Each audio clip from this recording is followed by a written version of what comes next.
You did 5 years of elementary school, 3 years of middle school, 4 years of high school, then 4, 5, 6, or even 7 years of college, plus maybe a master's or PhD degree on top, and finally, you start feeling a little smart. But in practical terms, you don't know how to do anything, because you've never done anything other than pure theory. And then you find yourself writing a perfectly crafted post on Facebook, complaining about not having a job worthy of what you studied for, blaming the catastrophic situation of the job market in your country. But hey, cheer up, you got 300 likes. The truth is that being smart isn't just about knowing lots of things, but about knowing how to use them. And as you've probably figured out, in this video, I'm not going to give you the magic formula to increase your IQ, also because, and I hate to say it, while it can be improved, it's only to a limited extent, since it's largely determined by our genetics. However, the reason why this video is very important is that it will give you valuable guidelines to help you make the most of your IQ, whether it's 90 or 150. Because for many people, the problem isn't being unintelligent, but rather not knowing how to best apply their intelligence in the real world. And this is perhaps the main reason why many people with high IQs don't achieve the results they desire. So then, in this context, what does it mean to become smarter? For most of us, it means, for example, learning useful skills, possibly, but not necessarily skills that make us money. Learning to solve problems. At the root of every job that isn't pure entertainment lies the solving of one or more specific problems. If you know how to solve a problem, you'll find someone willing to pay you for your skills. Knowing how to hold your own in a discussion, whether at work, with friends, or on a date, and without necessarily coming across as a total nerd. Before we go on, let me know one skill you plan to master in the next 12 months by leaving a comment below. Now you're probably wondering, okay, but what's the secret to achieving all this? There are 2 phases. The first is reading. Okay, the few of you still listening are probably thinking, but reading is boring. And maybe you're right, but it's the best way to learn many things. And to be clear, I watch a lot of documentaries on YouTube.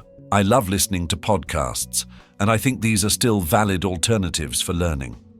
Those who condemn these learning methods don't realize that for many, the alternative to, say, a YouTube documentary on astronomy isn't an astronomy book, but rather another YouTube video where you learn absolutely nothing useful. So video, podcasts, etc. are welcome, but reading is something else. But why do I say this? Why is reading a book better? First of all, because if you really read a book attentively, you put aside all distractions, like your phone, and while reading, you're 100% immersed in what you're learning. Not only that, but your imagination gets to work. Think of when you read even a simple novel, you have to imagine the characters, the scenes, the smells, the sensations. The same happens when you read books that teach you specific skills. You read and imagine. You make your mind work. But that's not enough. As I said at the beginning, theory is only one important part of the equation. This is where the most important part comes in, the second phase.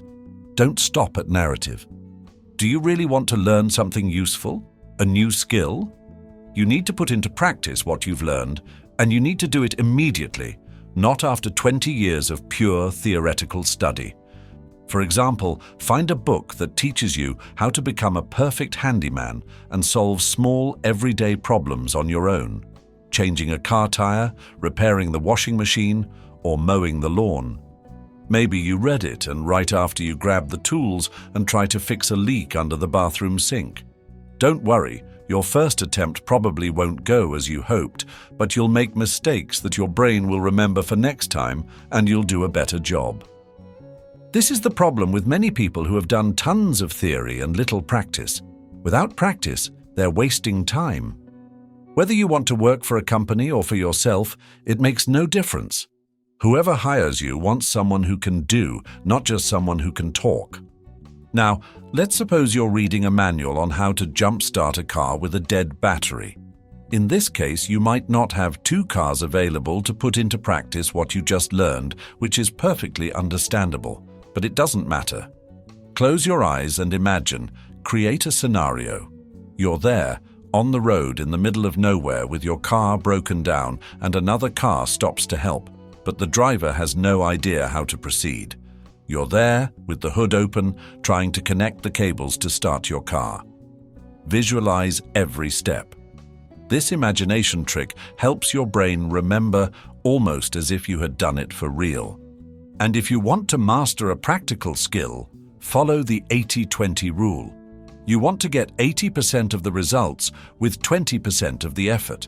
You don't need to know everything to be good. Just start and practice. If you really don't want to read, watch a video on how to tie a tie and try it in front of the mirror. You'll never learn just by watching. You need to try. And everything I'm saying, I say from personal experience. When I think about how much time I wasted in my life learning the theory of some subjects without ever putting them into practice or not doing so fast enough, I could cry for the wasted time. So, to sum up, read books that teach you a skill and then immediately put it into practice. Don't postpone. Okay, now you're probably wondering, but how do I choose what to read? Think of a topic you're interested in: cooking, DIY, investing. Go on Google or ChatGPT and search for the best books on that topic. And between us, the vast majority of books cost very little compared to the value they offer, so there's no excuse that you can't afford them. But be careful. To learn faster, you need to convince your brain that it's worth it. You need to be convinced. Don't learn just for the sake of learning. You might as well watch a movie on Netflix, because if you don't put passion into what you're studying, it'll only be a matter of time before you forget everything you learned. A year has 12 months, 365 days. Even if you dedicate just 1 hour a day to reading books and practicing these new skills, I guarantee that by the end of the year, you'll not only have acquired practical knowledge in various fields that will be useful to you in countless ways, and not only will you become a more interesting person, but more importantly, you'll also become smarter. Actually, no, let me correct myself. You'll have learned to make the most of your already existing intelligence. We can't change our genetics, but the combination of study plus practice can help us bring out the best in ourselves.